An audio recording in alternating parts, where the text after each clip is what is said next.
Sejam todos bem-vindos a mais um programa Espaço Inspiração. Espaço Inspiração é uma criação da Espaço Solução e ele foi criado para trazer uma entrevista, como se fosse um bate-papo, uma conversa, uma entrevista com pessoas, com clientes da Espaço Solução, pessoas influentes da nossa cidade, para trazer também a sua visão de mundo, visão de economia, visão de sociedade, enfim, para trazer uma nova visão nesse tempo diferente em que estamos vivendo. Sejam todos bem-vindos, caros amigos, parceiros, clientes, colaboradores. Eu sou o José Reginaldo, diretor da Espaço Solução. A Espaço Solução é uma empresa que está no mercado há 20 anos, aqui na cidade de Carapicuíba, e nós atuamos na área de contabilidade e gestão para pequenas e médias empresas, com a missão de contribuir para o crescimento sustentável das empresas e pessoas. Então, sejam todos bem-vindos. E, nesse processo de pandemia, nós inovamos e criamos aí, então, a Espaço Inspiração, que é esse programa de entrevista. Sejam todos bem-vindos. Está comigo aqui o Márcio, que vai se apresentar, e também o nosso convidado, como sempre, né? Todos os convidados especiais, e esse também um convidado especial, Padre Alexandre Garcia, que daqui a pouco vai também se apresentar e falar um pouco aí da sua trajetória. Então, sejam todos bem-vindos, esperamos ter um grande aprendizado, como sempre. Esse programa Espaço Inspiração tem trazido para nós um grande aprendizado. Por favor, Márcio, se apresenta. Olá, seja bem-vindo, Padre Alexandre, obrigado, Reginaldo. É um prazer, mais uma etapa, né? Nós vamos falar com uma pessoa importante na nossa cidade, Padre Alexandre, pároco da nossa Santa Rita de Cássia, a paróquia da Vila Dice, muito conhecida, né? É um prazer, mais uma etapa concluída. Obrigado a todos. Muito bom. Então, como eu disse, né, esse programa, criação da Espaço Solução, chamado Espaço Inspiração, é para trazer ideias também inspiradoras, ideias que vão também nos conduzindo, norteando a nossa vida, principalmente nesse tempo aí, vamos dizer assim, não tempo difícil, mas tempo diferente em que estamos vivendo, né, uma nova realidade em que estamos vivendo aí com a pandemia Covid-19. Nós temos aqui hoje o Padre Alexandre Garcia, e é uma grande alegria tê-lo aqui conosco, Padre, seja bem-vindo. E gostaríamos então aqui que o senhor se apresentasse, falasse um pouco aí da sua trajetória, né, até chegar aí ao sacerdócio e depois, né, as paróquias aí que o senhor esteve à frente. Bom dia, sua bênção. Bom dia, Deus abençoe. Reginaldo, Márcio, que bom estarmos juntos para batermos este papo. Então, eu agradeço o convite, a oportunidade, e é uma alegria poder encontrar dessa forma, né? Nós precisamos muito de encontros, nós seres humanos somos seres de relacionamento, e é muito bom que nós hoje podemos estar juntos e também deixar que outros participem conosco deste momento. Então, eu sou Alexandre Pessoa Garcia, esse é meu nome. Eu sou padre da Diocese de Osasco. Na nossa diocese, o Alexandre talvez seja o nome mais recorrente no clero. Muitos padres com o nome Alexandre. Eu sou mineiro, eu nasci em Minas Gerais. É interessante que eu nasci numa cidade chamada Juiz de Fora, que é muito conhecida, né? As pessoas conhecem. Mas no registro eu sou matiense, Matias Barbosa. Por quê? Porque nós somos de Matias Barbosa, mas lá não tem, eu acredito que até hoje, maternidade. E daí minha mãe foi até Juiz de Fora para poder me dar à luz. Então eu nasci em Juiz de Fora, mas sou matiense. Hoje são 7 meses que a minha mãe faleceu, eu só partilho algo, são 7 meses que ela se foi, e eu nunca soube onde eu nasci. Eu nasci na Casa de Saúde, em Juiz de Fora, só que a Casa de Saúde acabou. E eu perguntava à minha mãe, ao meu pai, outras pessoas, onde eu nasci? Na casa de saúde. Onde é a casa de saúde? Ah, é perto da Santa Casa. Perto da Santa Casa? Mas eu não sabia exatamente onde, tá bem. Me dava por satisfeito. E a minha mãe ficou internada num hospital São Vicente.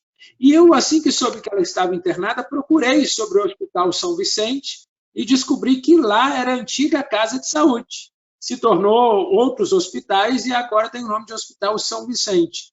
Então, assim, é possível que a última vez que a minha mãe tenha ido lá, antes de ser internada, foi para me dar a luz. E depois ela foi lá para ser tratada, mas acabou falecendo. Então, no mesmo lugar que a minha mãe me deu a luz, ela também faleceu, e hoje são 7 meses assim que a minha mãe faleceu. Vou lembrar dela hoje na Santa Missa que vou celebrar.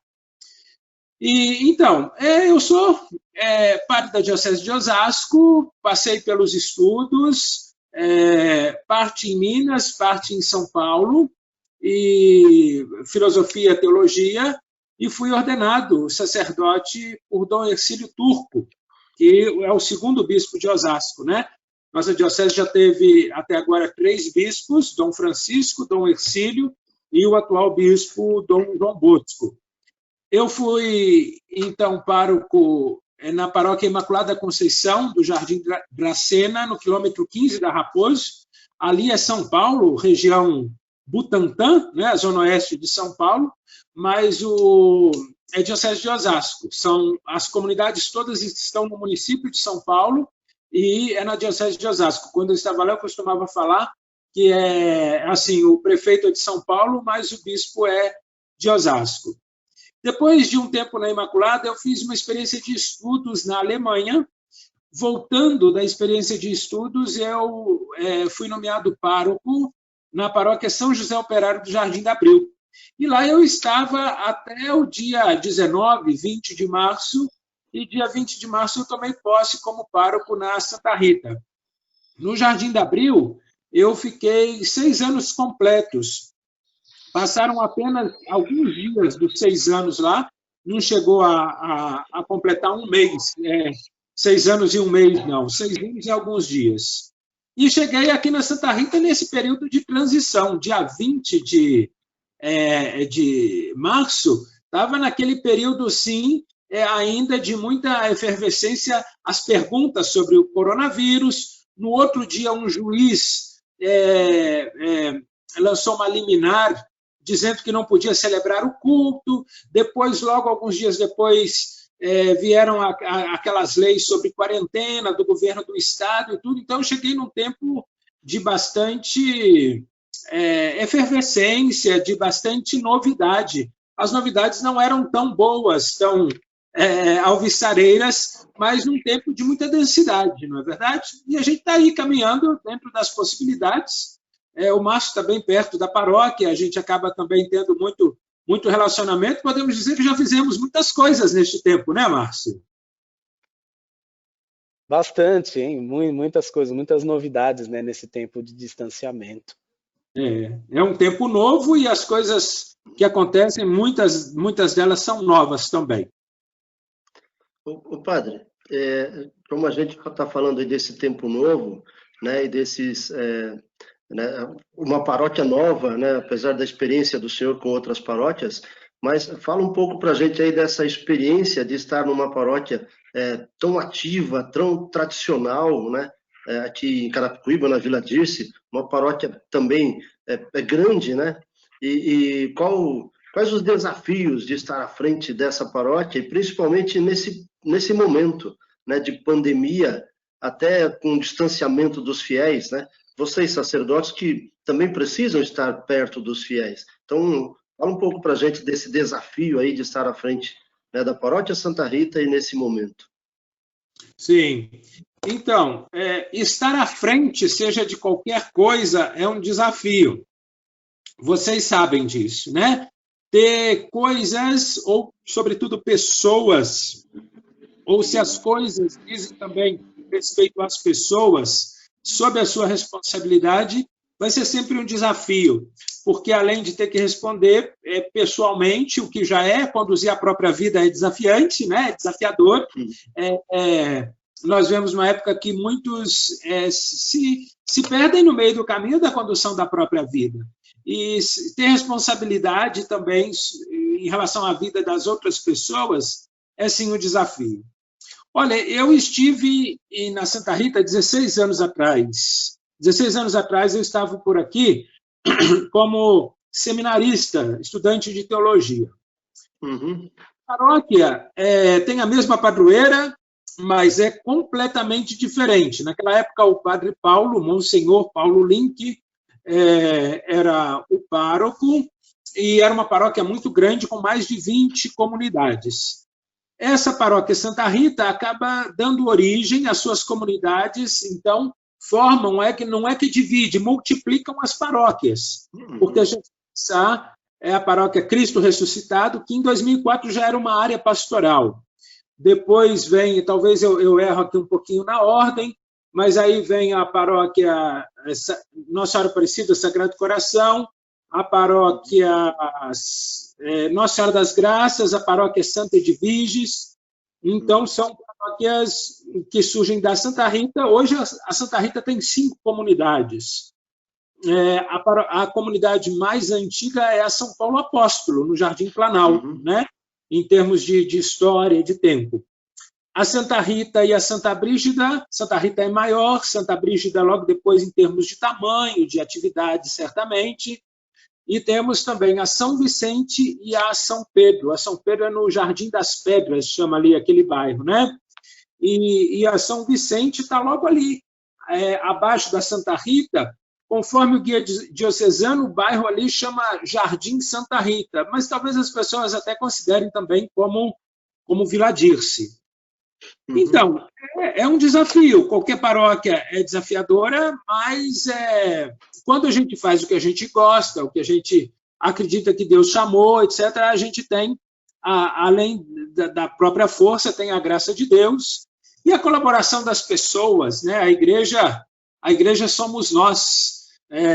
Eu, antigamente ainda não falava muito de meme, mas teve um vídeo que viralizou, que era alguma coisa somos nós, as árvores somos nós, e a igreja somos nós, né? E então, assim, a gente está trabalhando e, graças a Deus, com a ajuda das pessoas, mesmo que virtualmente, ou com uma proximidade distante, ou com um distanciamento próximo, nós estamos fazendo coisas e inventando modas boas, por assim dizer, para poder evangelizar.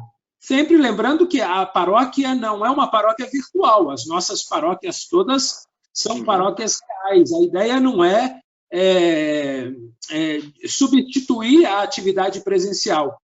A transmissão, as atividades via internet, etc., elas acabam que são, vamos dizer assim, elas são mais do que nada, mas são menos do que tudo, né? O desejo é, por exemplo, sobretudo a participação da Santa Missa, e no futuro muito próximo, e já tem alguns encaminhamentos, dia 14, talvez uma participação um pouquinho maior, já começando aos poucos, tem algumas fases, conforme a orientação do nosso bispo, mas nós voltarmos à realidade desejada, por assim dizer, né?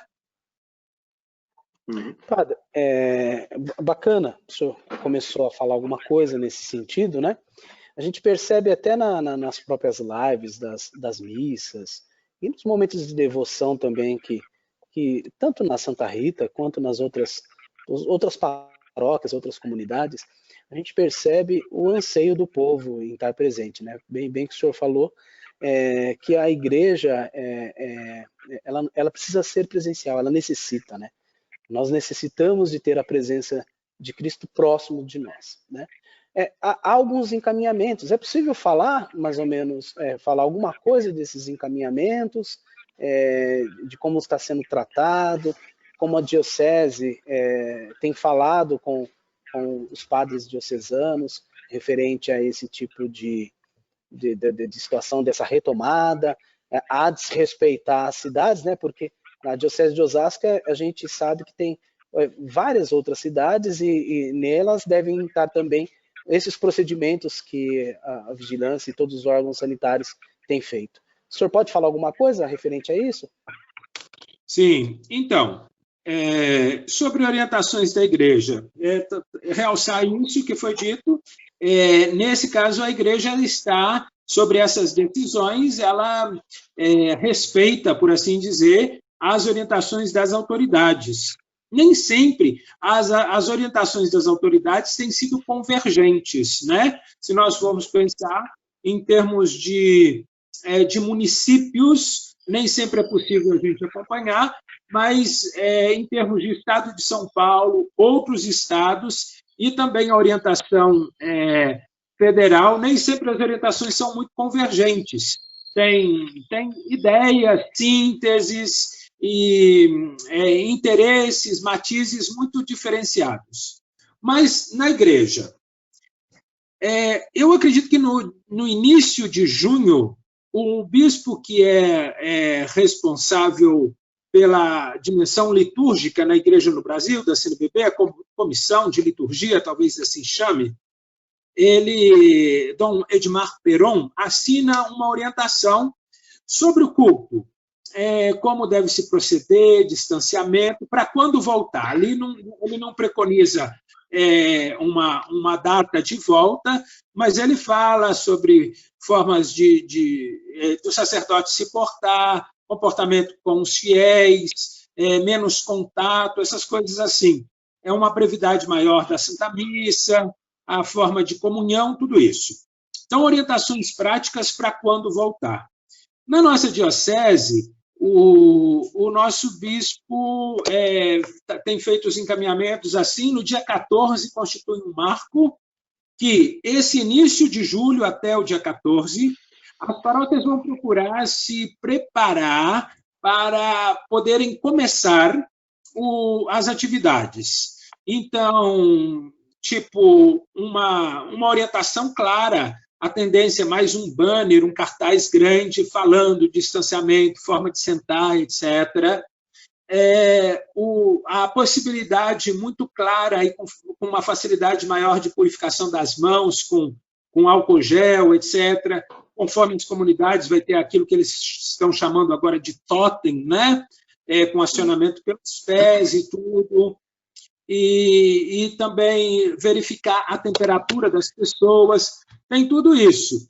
E daí tem algumas coisas gradativas, uma volta menor, e sempre podendo recuar conforme se o problema piora, se há mais contágio, etc., ou se a autoridade civil ou sanitária dá uma outra orientação. Então, nós estamos caminhando gradativamente, né? Muito bom. Realmente, aqui na nossa cidade de Carapicuíba, né, o prefeito ele colocou a quarentena até o dia 14 de julho. Né? É claro, tem algumas atividades, né, que já estão funcionando, nós estamos na fase laranja, né, que é o que é chamado aí pelo plano de retomada aí do estado de São Paulo, e algumas atividades da prefeitura já estão voltando, e é claro, os espaços religiosos aí para os cultos, para as missas também. E é claro, com todos esses cuidados, né? Então, precisamos também ter, sim, os cuidados. Na Espaço Solução, também nós fazemos alguns atendimentos presenciais, sempre com horário marcado, né, evitando as aglomerações, atendendo sempre 1 ou 2 pessoas, né, por vez, e sempre com agendamento, e também disponibilizando aí para os colaboradores e para todos aí essas questões de higiene, né, como o álcool gel e tudo mais. Então, os cuidados são necessários. Padre Alexandre, durante esse tempo de isolamento, a gente sabe de muitas pessoas, né, que acabam sofrendo, e sofrendo bastante, né, dentro de casa, né, por não sair, e aí tem casais, tem crianças, tem adolescentes, né, tem jovens, idosos, né? Como é que foi aí esse trabalho de acompanhamento, de orientação para os fiéis, né, que buscam na missa, buscam na oração, buscam na presença na igreja, muitas vezes, né, essa interiorização e até um alívio, né, para as suas dificuldades. Como é que foi aí para o senhor, né, a preocupação com esses fiéis e a orientação, o acompanhamento dos fiéis? Como foi, de certa forma, como tem sido, né? Porque ainda nós vivemos ainda esse tempo. Então, ter chegado durante esse tempo, as pessoas têm um menor conhecimento com o padre, né? Então, até que conhece e tudo, o padre não conhece as pessoas vêm por live, etc. Mas, olha, mesmo nessa circunstância, eu vejo que tenho sido bastante acionado, por exemplo, muitas vezes, seja de paroquianos ou de pessoas que foram paroquianos ou que são amigos, que são conhecidos, a gente tem usado esses meios. Eu já fiz, por exemplo, oração em velórios pela internet, por chamada de vídeo.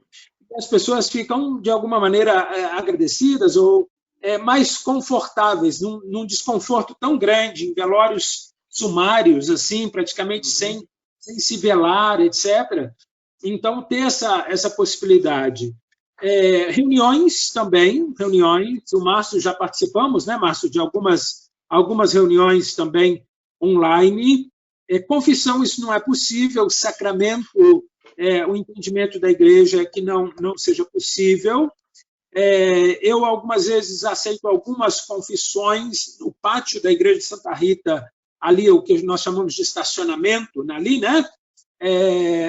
Eu já atendi algumas confissões, porque não tem perigo, com máscara e distante, etc. Já.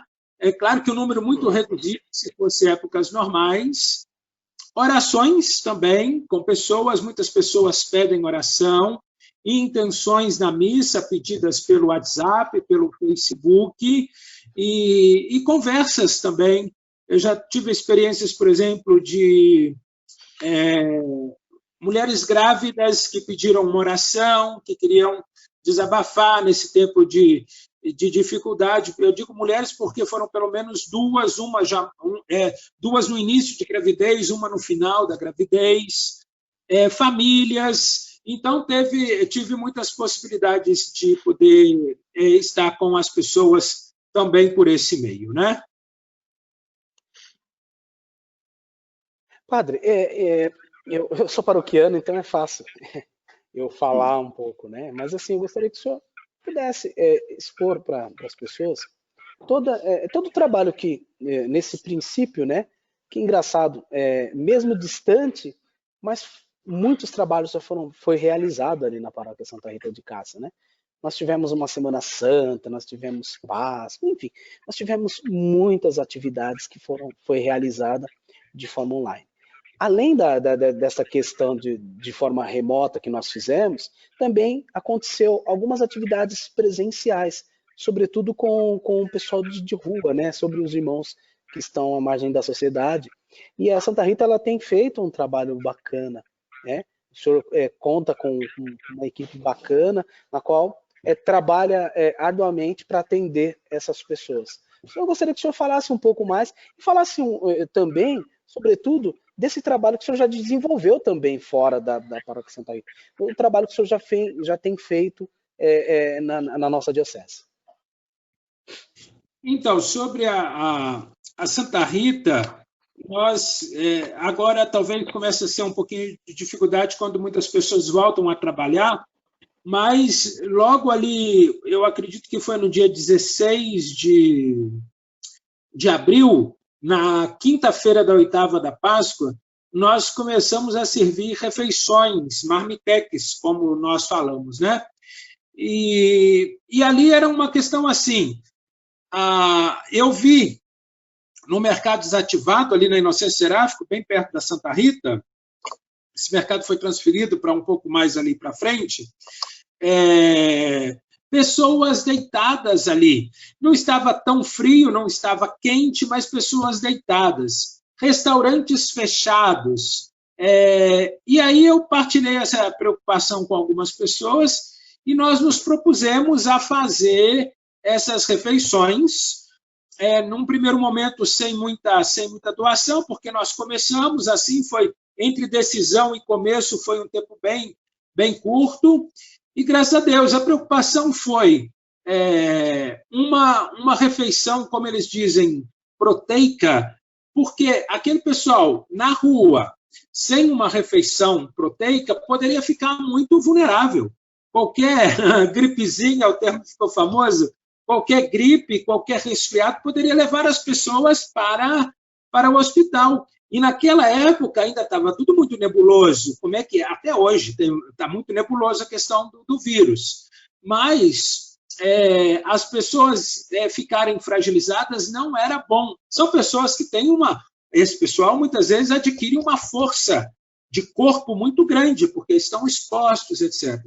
E aí nós começamos, e foi muito bem.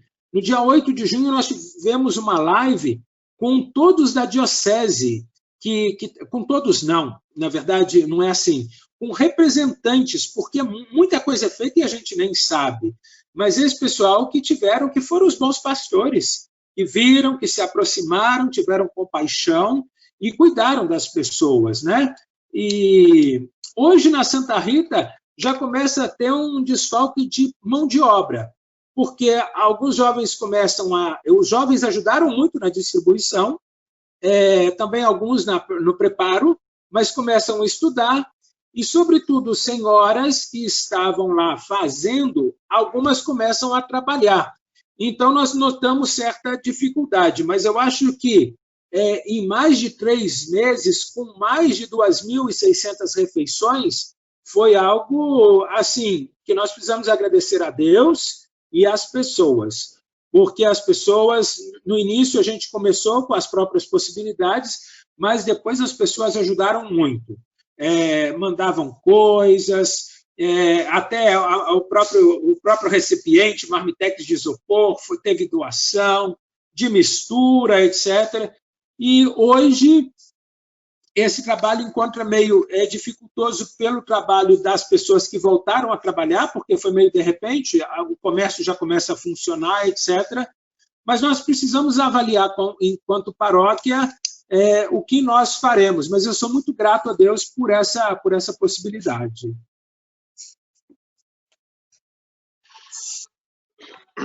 Bacana. Nesse momento, a solidariedade ela precisa realmente aflorar. Precisamos sim praticar aí essas situações aí de caridade, né, para com os mais necessitados. A gente sabe, nós estamos vivendo um momento muito muito difícil, um momento diferente. Segundo aí os especialistas, né, poderemos ter aí um pico, né, de desempregados, né, de desemprego no país, né, e também de diminuição de renda, né, com toda essa situação de redução de jornada, de salários e suspensão. Então, realmente as situações podem ficar até mais difíceis, mas precisamos ter fé, ter confiança que vamos vencer e ficarmos unidos. Padre Alexandre, eu e a Sônia, ela mandou um grande abraço ao senhor. Outro para... Nós estamos casados aí há 37 anos e a gente, já há mais de 25 anos, nós fazemos parte do movimento chamado Equipes de Nossa Senhora, que é um movimento que trabalha aí a espiritualidade do casal, a espiritualidade conjugal. E o senhor é um dos sacerdotes conselheiros espirituais, né, dentro desse movimento. O que o senhor pode falar aí dessa experiência de ser sacerdote conselheiro espiritual da equipe de Nossa Senhora? Então, quando eu voltei da Alemanha, logo no início, em 2014, eu fui procurado por equipistas, por membros deste movimento. Eu acredito que por indicação do Padre Cássio, que agora também está fora para estudos. E eles pediram que eu acompanhasse uma equipe e eu aceitei meio como experiência. Eu gosto muito de estar na equipe de Nossa Senhora. Algumas vezes eu tentei dizer da minha limitação de tempo, etc., mas a equipe que eu acompanho não aceitou muito as minhas escusas, porque eu gosto muito de estar na equipe, mas a gente não tem tempo ou possibilidade, algumas vezes tem coincidência de agenda, tem um encontro dos sacerdotes que são conselheiros em tal lugar, tem uma missa, tem uma palestra do movimento, nem sempre a gente tem essa possibilidade.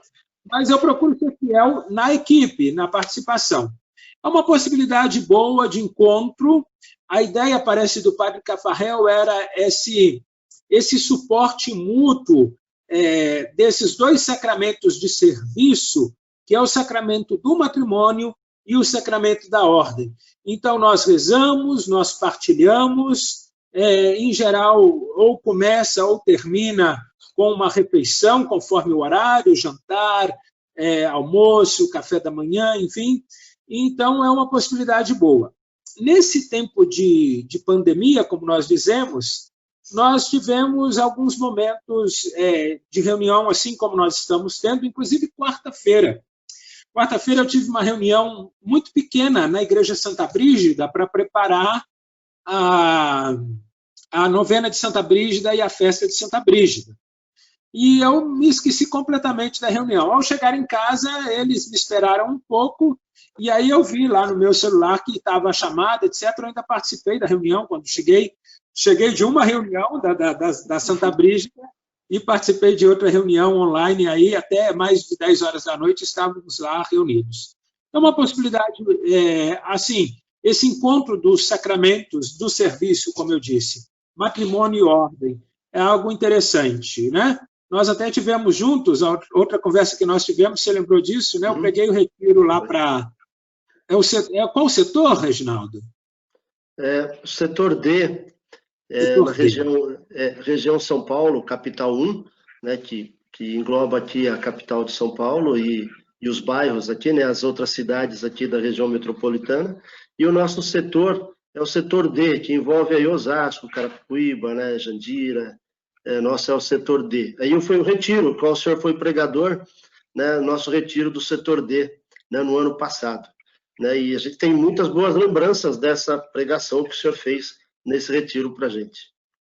Foi uma oportunidade muito bonita, eu acho que os casais aproveitaram bastante, foi um recolhimento. Se nós pensarmos um retiro de sábado e domingo até a hora do almoço, é um momento de recolhimento, né? Não é um retiro extenso. Nós tentamos, por um momento do dia, a parte da manhã até o almoço, um silêncio, né? E conseguimos, com a graça de Deus, ainda que parcialmente, com algumas dificuldades, mas como a primeira vez, conforme alguns partilharam, tivemos progresso. E foi um momento muito bonito, um encontro. Assim. É muito bom estar com os casais, com as famílias, a gente vê muita busca, muita sede de Deus, tanta beleza, né? Tanta beleza entre vocês, limites também, mas isso está para todo lado, né? A gente vê um lado luminoso e nós temos também, com tanta luz, nós podemos perceber sombras, mas essa é a realidade da vida, né? E é um movimento de serviço à igreja, às famílias, sobretudo, e à sociedade também, né? Bacana. Padre, falou da pregação, eu me lembrei de uma missa. Há pouco aí, que o senhor falou sobre da batalha, né? Qual é a batalha que cada um precisa de fato, né? Seguir. Isso ficou guardado dentro da minha mente e eu tenho trazido isso no meu coração, né? Que às vezes a gente entra em algumas batalhas que a gente não precisa entrar. Mas eu só queria falar sobre isso e obrigado por essa pregação que o senhor nos concedeu. A gente sabe, o Reginaldo comentou lá no começo, né? Nesse momento que nós estamos vivendo, muitas pessoas estão sendo assoladas aí uma questão, não uma questão física, mas questão física mental.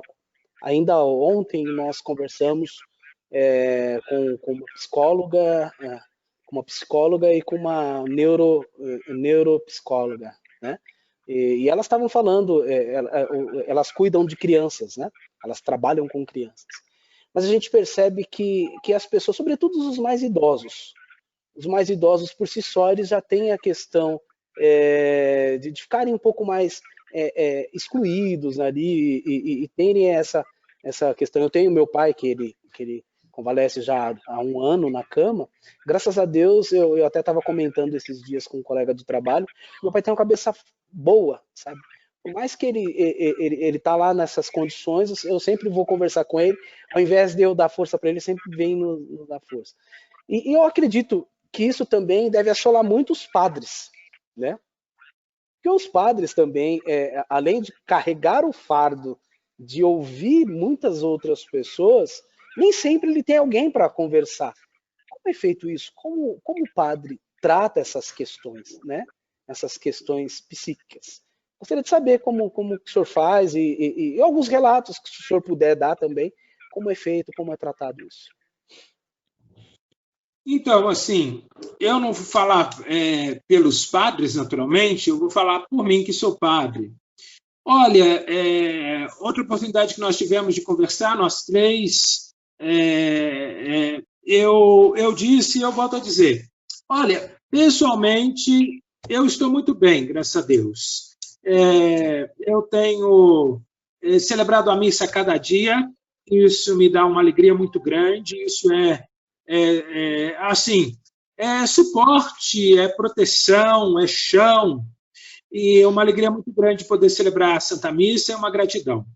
Tenho rezado também a liturgia das horas com uma maior frequência, eu diria até com maior fidelidade. Isso é bom, isso ajuda a gente espiritualmente, isso também possibilita, assim, eu vou usar uma expressão da minha avó, tinos, né? Direções, assim, a gente atina para algumas coisas para pregação. Por exemplo, tem uma parte da liturgia das horas que chama o ofício das leituras, e para pregar o ofício das leituras é muito bom, enquanto você está lendo, rezando, meditando, surgem muitas coisas, e quando você vai preparar, aquelas coisas que surgiram muitas vezes voltam para você pregar. E também leitura, a gente acaba tendo um pouquinho maior para poder se dedicar à leitura e se aperfeiçoa também no próprio interesse. Nem sempre é uma leitura de fruição. Eu costumo dizer que a gente lê sempre, mas nem sempre o que a gente quer. Algumas vezes a gente lê o que precisa, né? Hoje mesmo inicia a Semana da Juventude e vai ter uma missa de abertura, eu vou ter uma fala, então a gente precisa direcionar a leitura um pouco para aquilo. Mas então eu diria que, mesmo a gente sentindo essa inadequação quase geral da humanidade, eu pessoalmente, graças a Deus, estou bem. A saúde está boa e a gente precisa ser grato pela saúde. Outro dia um padre falava que qualquer nariz entupido ele já fica preocupado, falando, será que está doente? Então, nesse tempo, também a saúde muito boa, e não só nesse tempo, em geral, não tem problema de saúde, nem dor, nem nada. Então, sou grato a Deus por isso. Então, eu estou bem. A gente sente a dificuldade das pessoas, famílias que a gente conhece, por exemplo, agora uma família, eu já fui pároco deles, na primeira paróquia que fui pároco, eles perderam 2 irmãos, já são pessoas já com mais idade, perderam 2 irmãos nesse tempo e não puderam participar de nada, de velório, etc. Pediram missa, intenção de missa e tudo. Então, a gente sente esse limite, essa dor, essa tristeza também. Mas, graças a Deus, está tudo sendo encaminhado e a gente tenta direcionar isso também, deixar que a graça de Deus toca também essa realidade, né? A gente tem que se cuidar, né? Muitos têm que trabalhar, têm que sair, né? Tem que estar à frente, né? A gente sabe aí de muitas pessoas, até da nossa família, que estão à frente, atendendo pessoas, né? E o mais importante é ir tomando, assim, todos os cuidados. Na hora da retomada, né, os sacerdotes, as pessoas da acolhida estarão à frente, então sempre é necessário aí realmente tomar todos os cuidados. E realmente essa situação, né?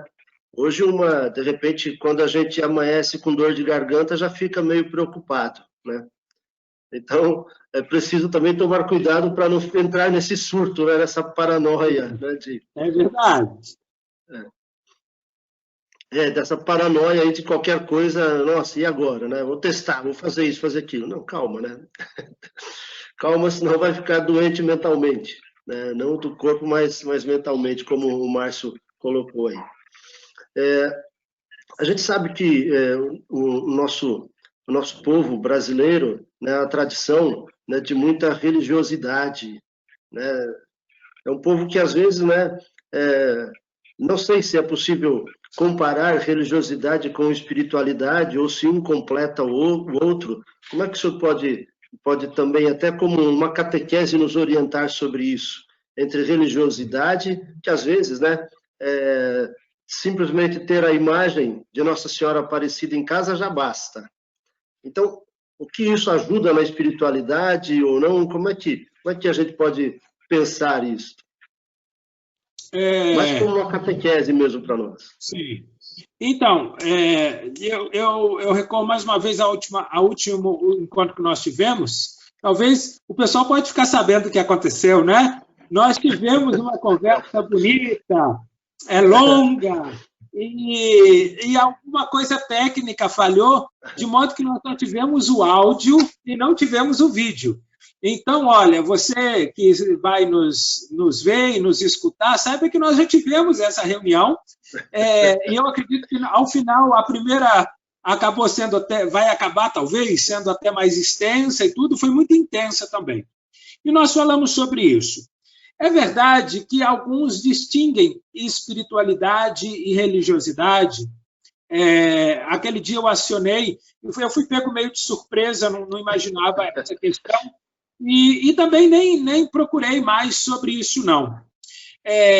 Andou correndo um tempo atrás um texto atribuído a Teilhard de Chardin, um jesuíta, que distinguia a questão da religiosidade da espiritualidade. Eu penso que a distinção ela é mais no sentido de para você ter uma noção melhor, mas ela não é uma distinção absoluta. Eu acredito que a religiosidade, a nossa, vamos imaginar as nossas estruturas. Nós temos estruturas, nós temos ritos, nós temos tantas coisas, mas isso quer transmitir valores, quer transmitir Deus, quer transmitir coisas para a nossa vida. Então, a religiosidade quer ser um meio de dar espiritualidade também. Eu falava aquele dia, por exemplo, de estruturas, e eu ainda citei, olha, eu falei com o Reginaldo aquele dia, olha, vocês são de movimentos como a equipe de Nossa Senhora, ECC, nós temos toda uma estrutura, por exemplo, uma paróquia, movimentos, pastorais, reuniões e expressões de fé, mas isso deve trazer para nós, de fato, valores, um encontro. O decisivo, aquilo que eu acho bonito que o Papa Francisco, com frequência nos seus escritos, talvez até nas suas falas, ele cita aquilo que está na origem, o que o Papa Emérito Bento XVI disse, que o decisivo da nossa fé cristã é um encontro com uma pessoa. Então, todas as estruturas, e eu falo aqui no aspecto cristão, e mais especificamente católico, todas as nossas estruturas devem nos ajudar a encontrar Jesus Cristo. Tudo o que acontece na igreja, aqui eu falo de maneira diferente, mas o que está, por exemplo, no escrito do Papa Francisco, a exortação apostólica Evangelii Gaudium, de 2013, tudo é evangelização. As coisas só têm sentido se são evangelização. Então, os eventos, os ritos, os costumes, as práticas devem nos levar ao encontro com Jesus Cristo, que não é uma ideia, que é uma pessoa, como uma pessoa. Aquele dia eu ainda falava, olha, uma pessoa pode ter boas inspirações, bons pensamentos, uma boa espiritualidade, mas ela precisa estar com uma estrutura saudável, mentalmente, está nutrida, está descansada, esse tipo de coisa. Então, eu acredito que numa visão cristã, e mais especificamente numa visão católica, religiosidade e espiritualidade são faces de uma mesma realidade, que nós distinguimos para poder entender, mas que, na verdade, elas estão juntas, né? Uma colaborando e uma corroborando a outra. Padre, foi bom que o senhor falou isso. Uma dessas exortações, eu não vou me recordar o nome, talvez seja Amores Letícias, que o Papa dizia que a igreja precisava sair em direção ao povo, né? Não ficasse somente dentro das paredes da própria igreja, mas que ela fosse até as pessoas.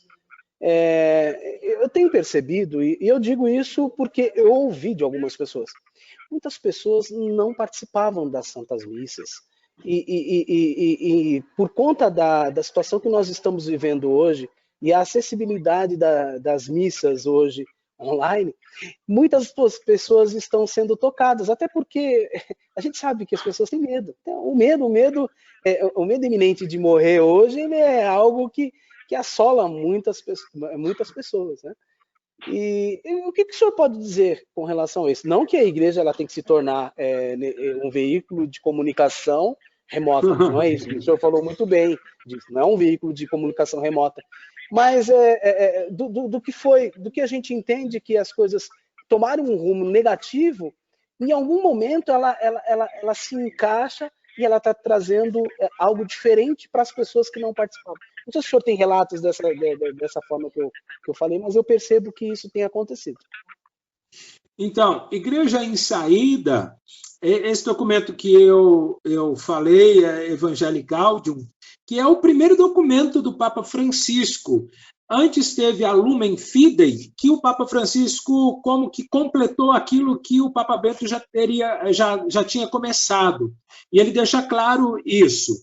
Então, quase que o documento inaugural, ele é da Festa de Cristo Rei de 2013, o Papa Francisco é eleito no dia 13 de março, no dia 19 de março, dia de São José, tem o início solene do seu pontificado, e na Festa de Cristo Rei de 2013, tem essa exortação apostólica Evangelii Gaudium.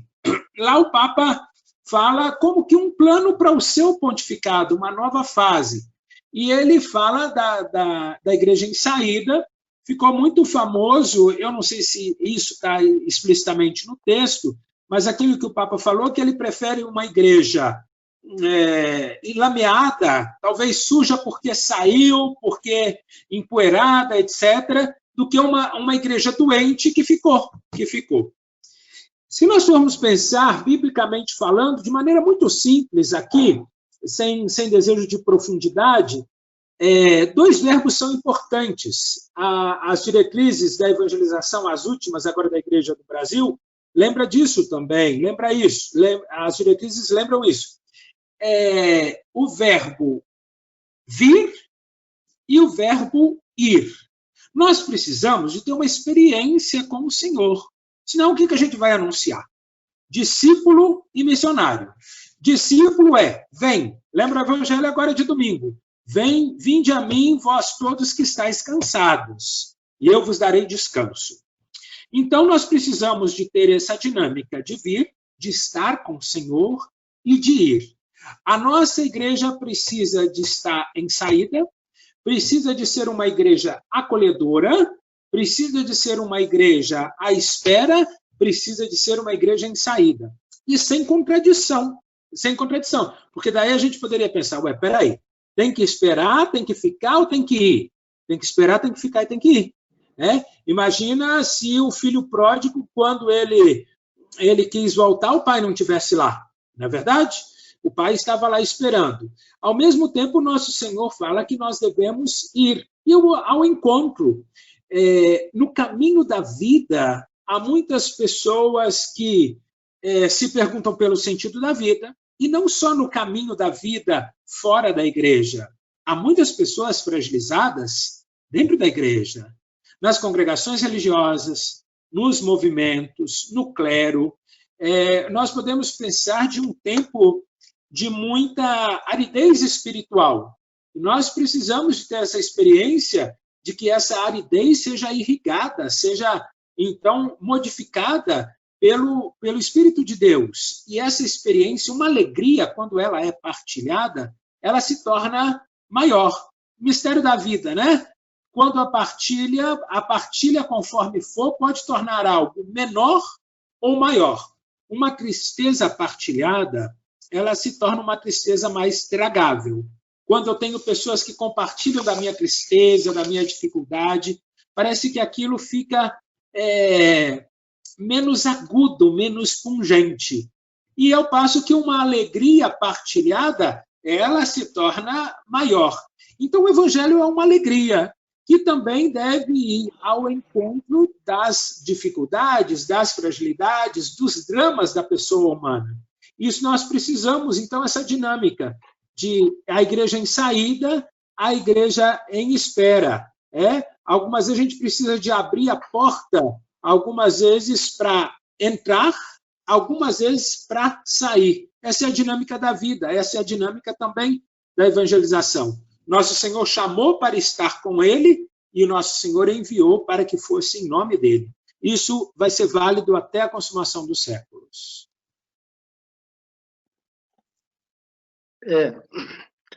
Às vezes a gente confunde, né, e fica procurando mais uma zona de conforto, né? Isso é na vida, isso é na vida profissional, às vezes na vida conjugal, na vida familiar, né? E também aí até na vida de igreja, né? Às vezes a gente fica na nossa zona de conforto. Não, é para a gente ficar esperando. Tá bom, então eu estou bem aqui, vou ficar. Não, mas você precisa sair também, né? Precisa ir ao encontro do outro, né?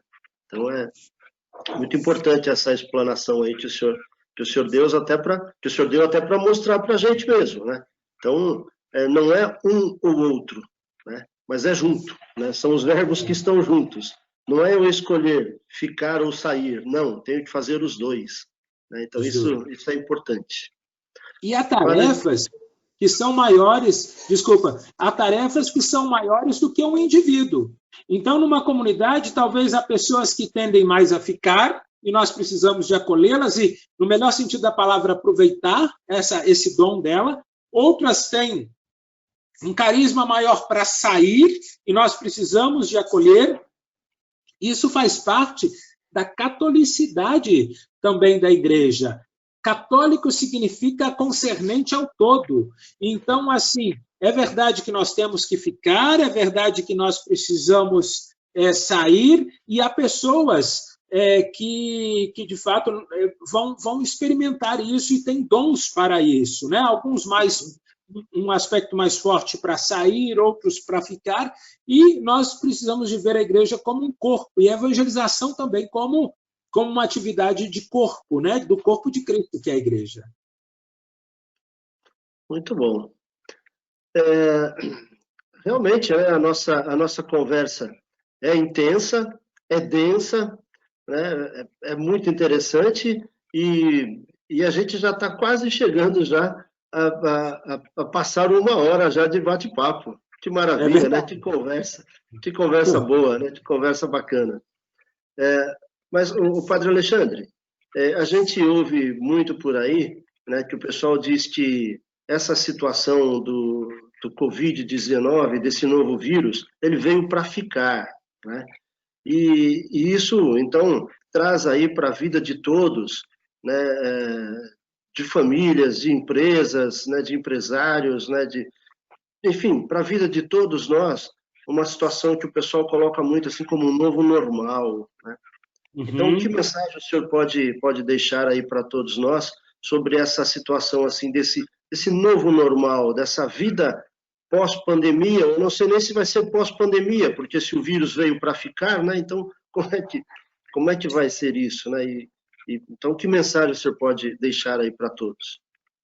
Olha, na verdade, há muitos, vamos dizer assim, muitos prognósticos, muitas sínteses sobre isso. Claro que isso tudo são perguntas, porque estão aí para testar vacinas, né? Inclusive aqui perto de nós, no Butantan, estão testando uma vacina. Na Inglaterra, Oxford, parece, também testando vacina. Então, há essas tentativas. Certamente na Europa, parece que na Alemanha tem um investimento muito grande para isso, e o êxito da vacina talvez mude bastante essa realidade. A vacina, o encontrar rapidamente uma vacina ou não, isso certamente tem muita influência. Nós estamos refletindo, todo mundo, de alguma maneira, ou a maioria das pessoas acaba que tentam pensar sobre a pandemia. Profundas reflexões nós não conseguimos, porque nós não temos a profundidade necessária da situação. Nós estamos ainda meio tateantes no conhecimento. Hoje eu li alguma coisa logo cedo que parece que, eu acho que eram 239 cientistas e uma conclusão. Diz que isso vai ser um estudo que vai ser divulgado numa revista científica. Não é para alarmar, mas eu estou partilhando o que eu li. Dizem que há a possibilidade que o vírus fique, sim, no ar. Agora, imagina. Até então, parece que não, era na superfície. Conforme fosse a superfície, alguns falavam de 10 dias, outros falavam de dias, outros falavam de horas. E dizem que existe essa possibilidade. Nós não podemos saber disso, e nós consumimos estas informações. Nós não produzimos, nenhum de nós três, na nossa área, nós não produzimos essas informações, nós não conseguimos checar, nós acreditamos naquilo que nos é dito. Nós vivemos numa época em que nem todas as notícias são verdadeiras. Isso não é só agora, mas agora, como é muito fácil espalhar notícias, nós experimentamos essa possibilidade, nem todas as notícias, essa realidade e a possibilidade de nem tudo que a gente escuta e que a gente lê seja verdadeiro, né? Nem todos puderam se dar ao luxo de ficar refletindo sobre a pandemia. E não só as pessoas simples. Se a gente for pensar, olha, médicos, os professores os profissionais de saúde, eles enfrentaram, eles estão enfrentando, e não puderam ficar muito refletindo. Quem precisa de sobreviver, quem fica em casa e não tem, por exemplo, alimento, ou vê a fragilidade de uma criança, de um idoso, então são situações muito difíceis. Agora, uma lição que eu acho importante que esse tempo, a pandemia nos ensina, que há realidades na vida a serem combatidas. Nós vivemos numa época de muita edulcoração, a gente doura muito a pílula, está tudo certo, tudo está valendo, tudo é bom. Isso não é verdade. Há males que precisam ser combatidos. E o vírus é um mal a ser combatido, mas será que é só o vírus que é um mal a ser combatido? Nós precisamos de pensar isso. Há ideias, há costumes, há práticas, há novidades que precisam ser combatidas. Então, eu acho que esse tempo nos ensina isso. Outra coisa que esse tempo nos ensina, e que eu acredito que seja muito relevante, é o cuidado do outro. Nós vivemos uma época de muito assim, cada um. Inclusive, existe essa expressão, todo mundo já escutou, ou pelo menos já alguns falaram, mas quem não falou já escutou. Cada um é cada um. Eu não sou a única referência da vida. O indivíduo não é a única referência. Nós vemos hoje uso de máscara, distanciamento, etc., é o cuidado do outro. O outro precisa de ser cuidado. Outra lição importante sobre o cuidado é que os mais frágeis precisam de ser cuidados. O cuidado com os que estão mais doentes, os que têm uma doença crônica, os que passaram por uma fragilidade, fizeram quimioterapia. O cuidado com os idosos. Quantas vezes, por exemplo, o Papa Francisco, que é um idoso, não é verdade? Ele falava desse cuidado, dessa atenção com os avós, com os que têm mais experiência. Então, é importante a gente tirar essa lição desse tempo.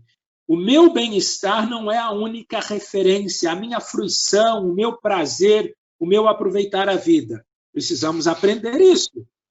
Isso não é um valor novo, mas talvez o mal do vírus nos ajuda a refletir sobre isso. Também renúncia. Nós vivíamos numa época de que não queria renunciar a nada. É tudo, é evento, é viagens, é consumir, é comprar, é produzir lixo e não sei o quê. Nós precisamos saber renunciar. Quanta renúncia não foi feita? Quanto evento não aconteceu? Quanta viagem deixou de acontecer? Eu mesmo, para minha posse, eu ia receber amigos da Alemanha, e não vieram. Eu pedi que não viesse antes, bem antes, por causa que já estava preocupado com eles, e mesmo se quisessem vir, se a gente não tivesse conversado isso antes, estavam de passagem comprada. Quantas renúncias? Nós precisamos aprender a renunciar. E não são só eles, não, viu? Sou eu, Padre Alexandre, é você, Reginaldo, é você, Márcio, é a empresa, é a igreja. Nós precisamos aprender a renunciar. Isso é algo muito importante. Saber lidar com o inesperado. Quantas vezes nós não queremos nada fora do nosso script? A gente está ali no caminho e se um pneu fura, a gente perde as estruturas, isso abala as nossas bases. Não, nós precisamos de saber lidar com o inesperado. Isso nos faz mais, como eu poderia dizer, mais maduros, mais preparados para a vida. O inesperado, saber viver com incertezas também, nos ajuda a viver mais a humildade. E a humildade vem de humus, vem de terra. A humildade é fértil. Não é verdade? É na humildade, é no humus que crescem as coisas. As sementes podem brotar. E na humildade do ser humano também, que o ser humano pode crescer, etc. Isso exige de nós também conversão. Nós estamos dispostos a mudar, a nos converter. Conversão, a palavra grega metanoia, ela significa uma mudança de mentalidade. Ela deve provocar em nós também uma mudança de sentimento e de gestos, de atitude. Nós estamos dispostos a, de fato, mudar? Ou nós acreditamos que não, é só um tempo e nós queremos ser só confirmados? Nós queremos ser reparadores, simplesmente, ou estamos dispostos a ser construtores? Construtores de uma nova forma de vida, novas formas de relacionamento? São perguntas. A pandemia vai mudar a vida radicalmente? Ou foi só um rio que passou na nossa vida? O tempo vai nos dizer. Mas como pessoas que não gostam de desperdiçar nem oportunidades na vida, nem recursos vivenciais, valores, vamos aproveitar esse tempo para a gente crescer também, para a gente se tornar mais gente. Entenda o que eu digo, por favor. Não que não sejamos gente, mas que nós nos tornemos mais preparados para a vida, mais humanizados, né? Isso é importante também para a nossa vida. Nós estamos tendo oportunidades formidáveis de amadurecimento nesse tempo. A gente poderia ficar aqui a tarde inteira. Nós passamos de 1 hora já, viu?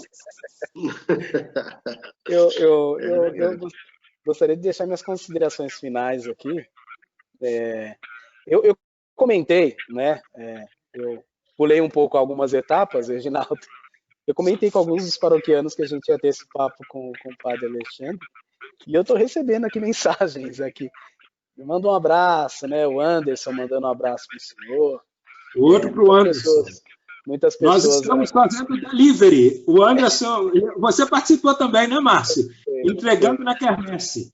Nós entregamos, a última entrega que nós fizemos uma oração, uma bênção, e vamos ver como é que vai ser na próxima semana. Nossa festa junina da Paróquia Santa Rita. O padre está ajudando a entregar também. É só rezar que o padre aparece em casa. Então, padre, eu agradeço mesmo de coração, né? Por essas 2 vezes, né? Deus faz as coisas certas, né? Aquela primeira vez foi intensa, essa está sendo muito mais ainda, porque está sendo uma catequese, uma conversa muito agradável, a gente aprende muito quando fala com o senhor. Agradeço do fundo do coração a disponibilidade. A gente sabe que o senhor tem as suas coisas, né? Tanto da paróquia para resolver, quanto da sua própria casa, como da sua própria vida, né? Mas a disposição que o senhor nos concede aí para esse tempo aí e nos dar ânimo, né? Com palavras assim muito sábias, muito que vem de Deus, do fundo do coração, e a gente se alegra. Eu agradeço mesmo, muito obrigado por participar, por estar sempre do lado do senhor aí, e vamos em frente. Ótimo, eu agradeço, Márcio. Padre Alexandre, a gente quer muito agradecer, né, ao senhor a disponibilizar esse tempo, né? A gente sabe que hoje um dos bens mais preciosos, não só hoje, mas sempre, né, é o tempo. E a gente gerir o tempo e direcionar o tempo é fundamental. Então a gente agradece ao senhor imensamente disponibilizar aí o seu precioso tempo para estar aqui conversando conosco, né, para fazer como uma catequese e mostrar também a sua visão, né, desse novo tempo que estamos vivendo aí, desse tempo diferente que estamos vivendo aí, e até dar esse direcionamento para a gente. De fato, né, o senhor usou a palavra aí de sermos mais humanizados e de renúncia. De fato, quantas coisas nós renunciamos nesses períodos, né? E às vezes a gente nem percebeu que, de repente, tudo aquilo que a gente fazia até não fazia bem, né? Mas a gente estava tão acostumado e, de repente, nessa renúncia, a gente começa a ter hábitos até diferentes e que nos fazem mais bem do que os outros. Então, a gente agradece muito, né, ao senhor aí disponibilizar esse tempo aí para nós. Então, eu agradeço. Eu conheço o Reginaldo já há bem mais tempo do que o Márcio. Em 2004, conheci o Reginaldo, a Sônia, o Reginaldo, que a gente chama de Zezinho, né? E o Márcio agora, ele já estava certamente na paróquia, mas agora ele está mais estreitamente, nos últimos anos, mais próximo. E nós temos trabalhado junto, tem colaborado muito também com o serviço, com os encaminhamentos, a música, a questão litúrgica. Então, eu agradeço a vida de vocês também, que têm as coisas, que têm a empresa, que têm o trabalho, e que são forças vivas na família, na sociedade, mas também na Igreja de Deus. Então, são membros ativos, são pedras vivas na Igreja de Deus, a família, os filhos. Louvado seja Deus por isso, né? Nós estamos juntos e que Deus seja louvado, honrado, e que a força de Deus passe também por nós e que nós possamos sempre nos tornar mais semelhantes ao Senhor e também, como discípulos, seguidores do Senhor, fazermos outros discípulos com a graça de Deus. Então, agradeço a Deus pela vida de vocês, pela vida de todos os leigos engajados nas nossas comunidades, na frente de tantas coisas, e vamos seguir juntos, em realidades diferentes, no caso do Reginaldo na paróquia Nossa Senhora das Graças, no caso do Márcio na paróquia Santa Rita, mas somos irmãos e lutamos e somos agraciados com a mesma graça. Lutamos pela mesma causa e agraciados pela mesma graça de Deus. Então, uma alegria. Não falta assunto, não tem faltado assunto entre nós, não é verdade? Eita como que fala, eita padre que fala. Não falta assunto, não. A gente podia ficar bem mais tempo.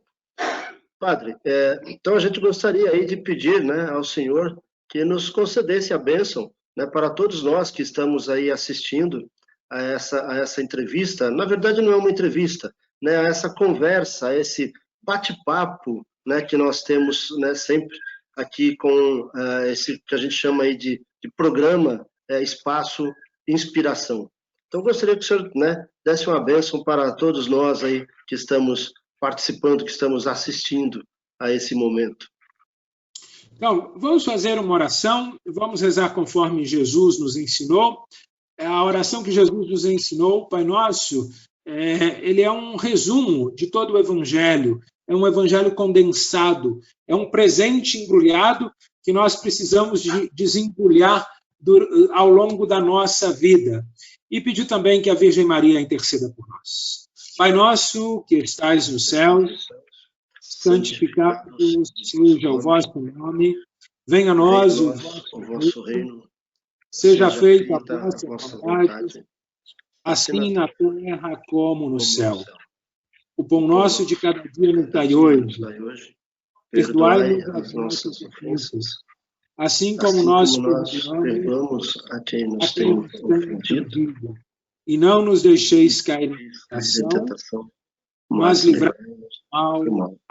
Amém. Ave Maria, cheia de graças, o Senhor é convosco. Bendita sois vós entre as mulheres. Bendito é o fruto do vosso ventre, Jesus.